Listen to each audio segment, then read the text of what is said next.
Hi everyone, it's Amanda from the Quilting Bee in Massillon, Ohio, and I'm doing a quick project today because I'm getting ready for Mom and Dad to drive my new Janome M7 home. I'm so excited. But one of the things I fell in love with in Mom's Florida craft room is the way that she has her setup. So if this was her machine, she has a beautiful Brother quilt series. Over on this side, she had a little pressing table, and then to the left, she had a little trimming setup. So I did a previous video on one of my favorite carts I get from Michael's and how I made got the top for that, and that's going to be my little trimming table that I can bring out when I'm stitching. But I need to make a little pressing table. I have a larger setup for when I have to press yardage or, press out fat quarters. This pressing table is just for really when you're doing quilt as you go. Because if you're doing anything quilt as you go, a crazy quilt, oven mitts, whatever, you have to press. It's important to press. And the way that I'm set up, I would have to stand, come over, press, come sit back down. It's just not efficient. So I want to make a pressing table. So what I'm going to use is a $10 TV tray from Walmart. So you can use the top of a cabinet, you can use whatever you have, and it may be that you just put a wool mat on top of it. But Mom and I saw one of these in a shop and we thought it was super cute. So I'm going to go ahead and do this. I'm also going to act like I know what I'm doing, and we're just going to learn this together. So let's get going. Like I said, you need your surface. I'm using a $10 TV tray from Walmart. It measures 15 by 19. So based on the couple of videos that I've watched, you want your fabric and whatever batting you're going to use to be about 3 inches wider on each side and taller. Is this taller? You need batting. If you're using traditional batting, you want 3 or 4 layers. I feel like I did 3 layers on the big pressing board that we have in the shop. I'm actually using insulbrite just because we have a ton of it on a bolt and we haven't used it for anything. So I've cut 2 layers of insulbrite to make up for my 3 or 4 layers of batting because this absorbs or reflects heat, does something. So I've cut this to what I need, which is 21 by 25 because I'm adding the 3 inches on each side for my 15 by 19 table. So you need whatever you're going to use for your insulation basically. And you need your fabric to cover it on top. So I am using, this is a She Who Sews sewing machine canvas print that we happen to have in the shop. We accidentally ordered this stuff, but it's been sitting out, whittling away. And actually one of the sweetest customers, Linda, was in. And as I was checking her out, she could spy the bolt through the door. And she said, cut me a yard of that. So I went and I cut a yard and I said, what are you going to do with it? And she said, my husband's going to recover my pressing table. I'm going to use that. And I said, oh my gosh, I'm going to completely steal your idea. And I'm going to use the same thing because I'm making a pressing table. So Linda and I are twinning. And we're going to use this adorable print for our pressing mats. If you're interested in this, by the way, this is She Who Sews home decor sewing machines. So if you search for any of that on the website, you will be able to find this stuff. So I have my insulbrite, I have my fabric I'm going to use. I'm currently debating, and we're just going to see what I do, if I put a layer of muslin in between the insulbrite and my fabric. I think I am, just because we steam a lot and you never want to press insulbrite directly. So rather than add another layer of batting, because then that's going to get really thick and heavy, I figure a couple layers of muslin should be fine for any steaming that I'm going to do. We're going to find out, aren't we? So what I'm going to do is, on my work table, I've pressed my muslin, so this will be the first layer facing up. I'm going to do this in 2 stages since I'm adding the muslin, but I want to make sure nothing gets wrinkled. I'm actually going to duct tape this first round, and then I'll go back around with a staple gun. So I've laid my muslin face down. I'm going to take my insulbrite and then lay my table on top of that.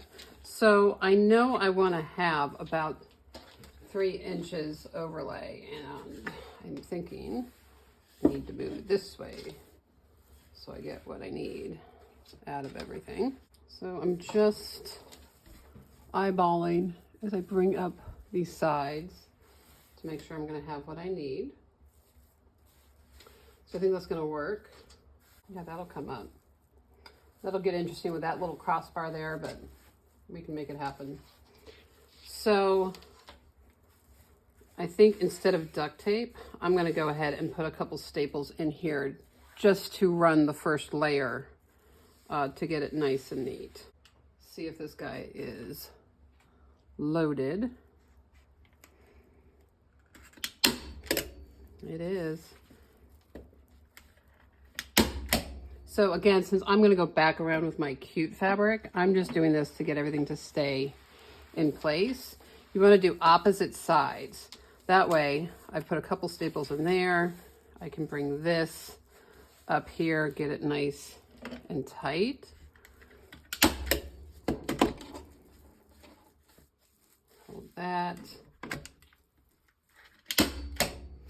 If you don't have a staple gun, if you've got a really good heavy duty duct tape, you could probably use that too, and it's going to stay in place. I'm pretty sure we have a combination of duct tape and staple gun on our pressing mat in the shop.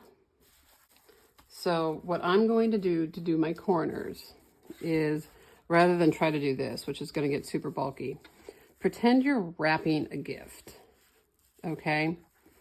So see how I've just sort of tucked this in, but all of this I don't need. I need this part to pull it nice and tight, but all this bulk, I'm actually going to go ahead and cut away. So I do my fold, and I'm just going to cut that away because I don't need it. That way I can wrap this back around and shoot a staple in there. I'm going to do a couple because it's a corner. Come around this way again. I'm going to kind of tuck, see what I need to bring that up.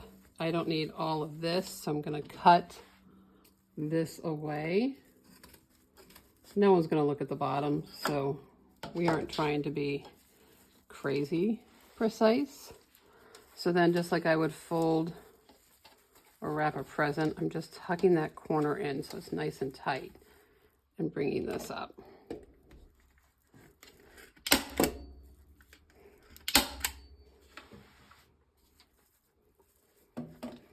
And then I'm coming back around, and where this muslin is sort of loose there, then I can come and bring that nice and tight. And I'm going to do the other end.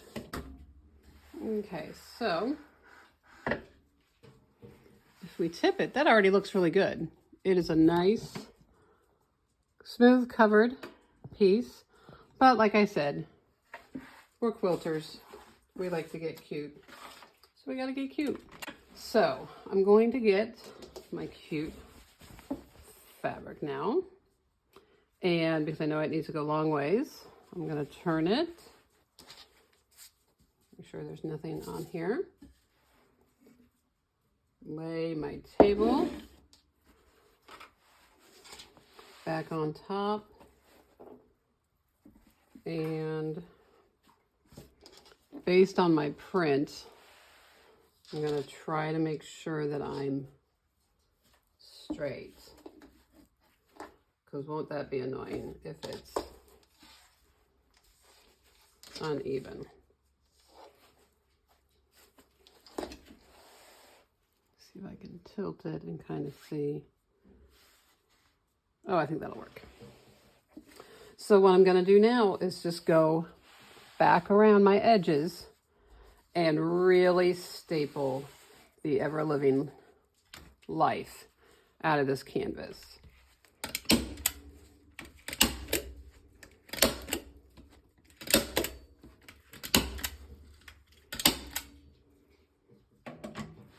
Again, you want to do opposite sides. You don't work clockwise or anything.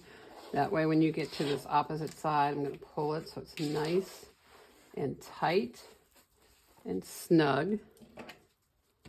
I'm going to keep pulling as I'm going around.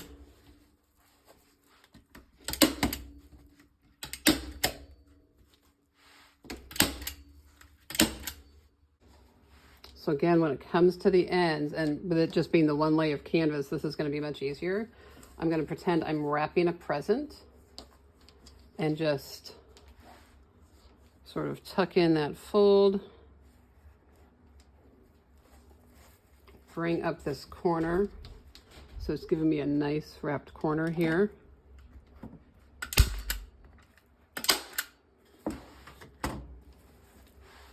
I'm going to come do my other corner now. Again, just tuck it in like it was a present.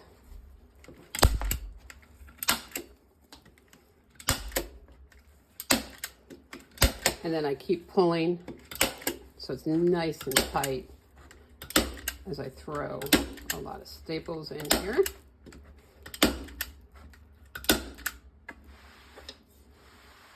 This, by the way, is a Dritz staple gun.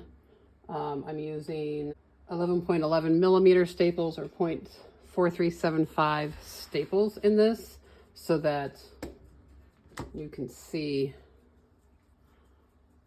they're nice and long, so they're getting through everything. So again, tuck it in like it's a package. Bring that up nice and tight.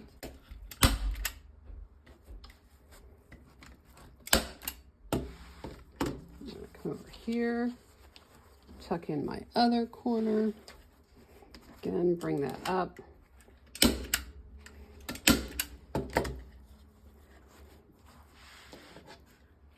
Bring it up nice and tight as I put in each staple. And I'm just going to keep going around just to make sure I've got it really secured all the way around, because it will be moving a lot. You know, I'll fold it up and put it out of the way when I'm not using it. So I'm just feeling for my staples to see where I might need another one. So there's the side view. Oh, I think it looks pretty good. Now, if I wanted to, if I were really, really obsessed, I could go back around and kind of trim all this excess off, but I'm not really worried. So there is my super cute new pressing table. I am so happy. It was so easy. Nice, thick, but secure surface. That is how you make a pressing table out of a $10 Walmart TV tray, some batting or insulbrite, and your fabric. Have a great one.